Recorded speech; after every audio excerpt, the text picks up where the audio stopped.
So one of the neat things about the system that I use, so from a company called Tado, Tado.com, is they have something called open window detection.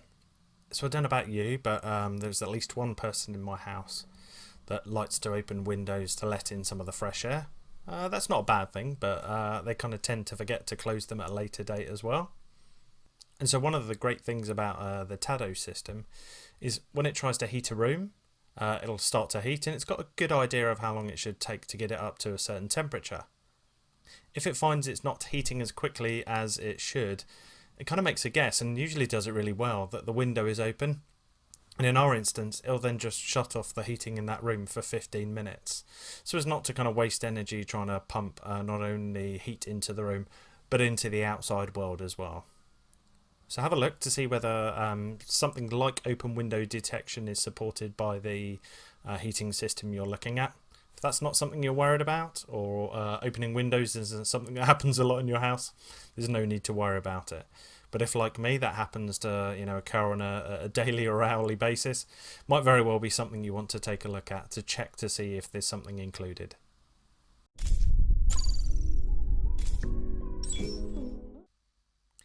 So any form of smart heating system you would imagine is still going to have some form of scheduling, unless it's entirely automated and decided by the system itself.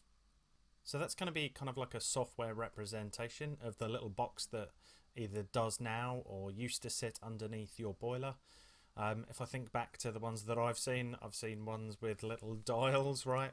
A lot of them, I suppose, the newer ones are LCD. If I think back to my parents' original one, it was sliders for time, right? And so essentially what you want to do is replicate that in software. Now the interesting thing here is actually, if I think to how Tado works, so the system that I use, there's a schedule for when you're in the house. And so that can kind of be based on, I don't know, times when at the weekend it's going to be different to during the week. Or maybe depending on your schedule, you might change different days of the week the heating comes on at a different time. But perhaps more the interesting thing is what happens when it's away. So when you're away, what level do you want the heating to go down to? Is it going to something like frost protection, where it'll make sure it's above 5 degrees? Or actually, depending on each room, is it just going to reduce the base temperature down to a smaller amount so that it's not heating that room, but for a room like a nursery, you don't want it to get too cold. So have a think about what kind of things you want to be able to schedule over and above what you've been able to do now, and have a look to see whether the system, the heating system, the smart heating system that you're looking at is going to be able to cover that for you. So one of the cool things I have on the Tado system that I use, the Tado.com, is something called like a comfort setting. And so for each of the rooms where I have a zone of heating, so in my case I have a TRV, one of those thermostatic radiator valves, I'm able to set a comfort setting. So for something like downstairs, I can put comfort to low, and what it will do is it will start to heat the room as soon as I come home. But for something like the kids' rooms, you actually want it to be heated a little bit before you arrive to make sure it's not too cold.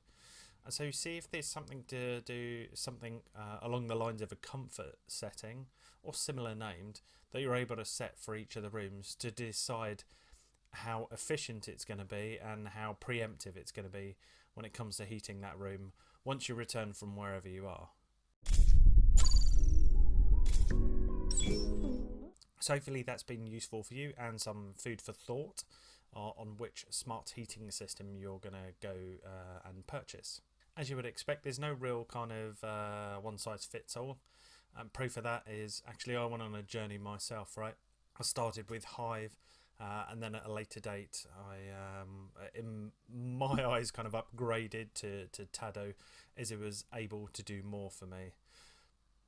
That said, I know quite a lot of people that have stayed on Hive, so certainly have a think about the areas that I've talked about, see whether what's important to you, and then that'll hopefully help you decide what kind of a smart heating system you want to go for.